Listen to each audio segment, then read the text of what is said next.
Hey, what's up, guys? It's Renaldo here. So, this video is, in a sense, 15 years in the making.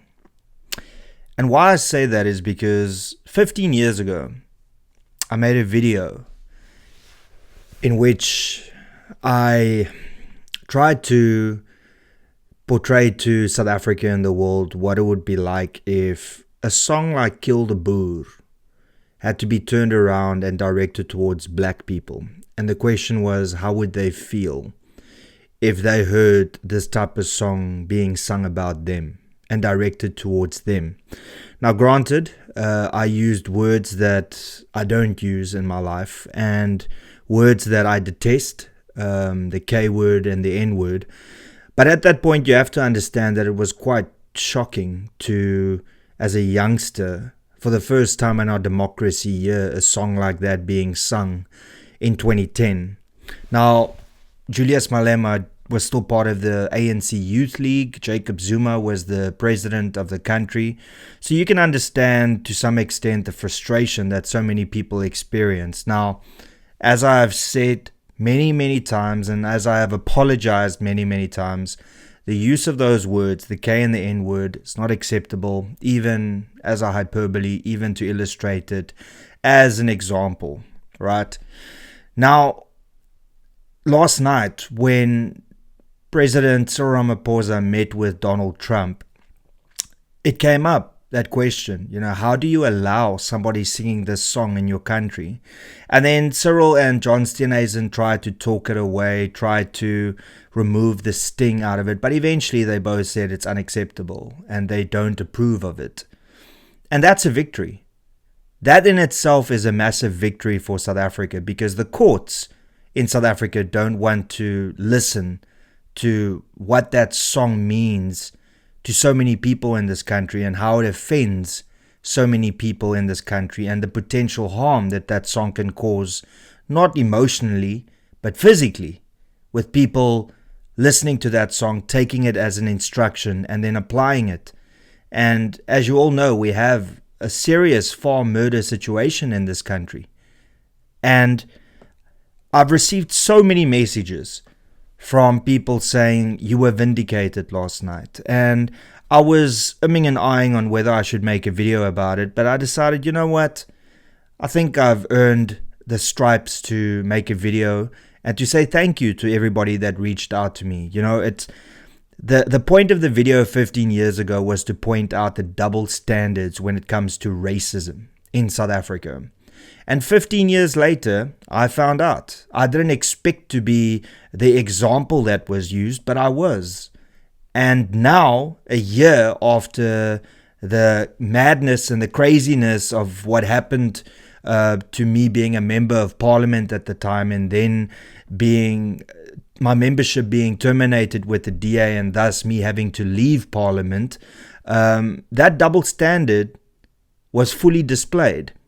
And the reason I say that is because me speaking out against that song 15 years ago and using a crude example to hyperbolically show to the people why it is problematic eventually led to me being cancelled, me losing my member of parliament position, when I was saying, can we stay away from racism? And then, of course, because of the words that I used as an example, that led to people calling me a racist. So 15 years later, I lost my livelihood as a member of parliament, and a lot of media houses tried to smear me, tried to impact on my reputation and to smear that. Thank God they didn't succeed with that.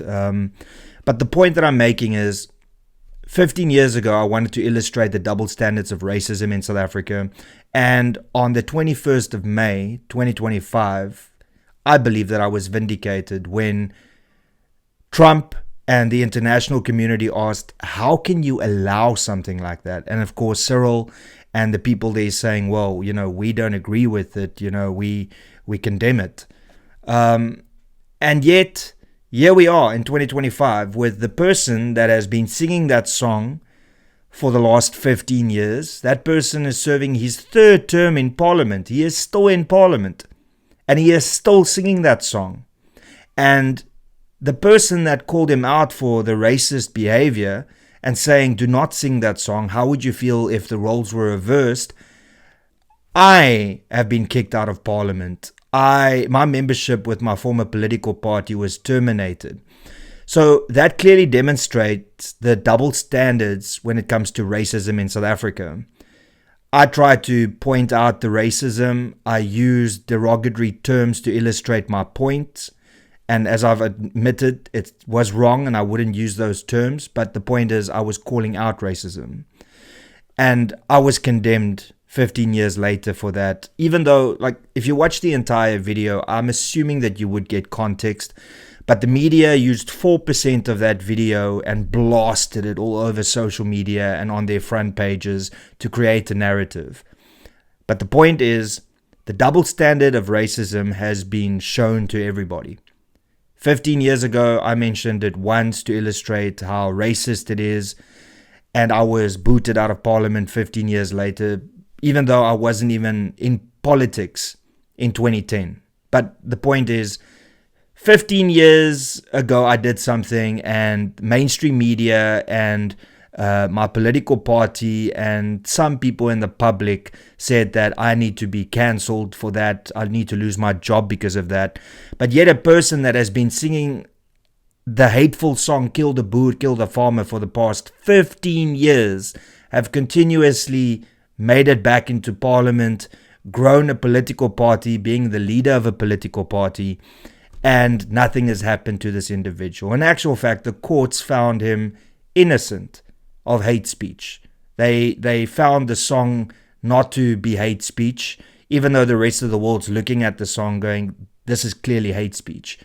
But what I just wanted to, and I can't put it into words because it's been such a long process, but all I want to do is say thank you to everybody that's been supportive, that sent me WhatsApp messages, emails, SMSs, that spoke to me in person, that said, you know, you just illustrated the double standards of racism in this country.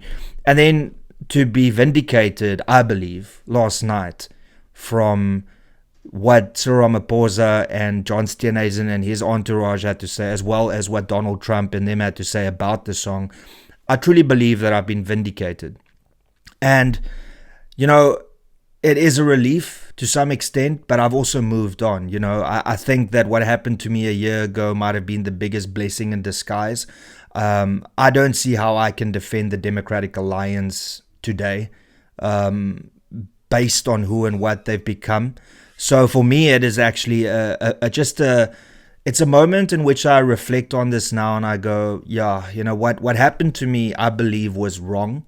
And I believe that I had the opportunity to serve this country at its highest level, and that was taken away from me. But on the other end, I'm also more free than I've ever been. I'm more proud of who I am as a person than I've ever been before. So I just wanted to ensure that, you know, the message gets out there that, you know, even though people look at you, attack you, insult you, belittle you, and mainstream media comes after you, if you stand on principle and you stand for what is right and you know in your heart that your intentions are good, never give up. Never allow people to dictate to you how you should feel about something and what you should say about something if you morally believe that's the right thing to do. So just in conclusion, thank you for all the kind messages. I didn't expect that today. I mean, I expected people maybe to say, yo, look at what happened last night. But I received so many WhatsApps and emails and DMs from people saying, you know, what you said was on full display last night. And that is, of course, the double standards of racism. So I thought, let me make a video about this and just thank everybody because there's too many people to respond to. So please see this as a collective thank you from me to you. And like I said, what happened to me, I feel was not right, but I'm here almost a year later, and I'm definitely feeling free, and I'm feeling vindicated, if I have to say that. Anyway, that's all I wanted to say. Thank you so much for tuning in. Please be sure to subscribe, smash the like button, share this video far and wide. And if you want to support me and my channel, then you can do so by clicking the join button below. And that's pretty much all I got to say, everybody. Till later. Cheers and peace out.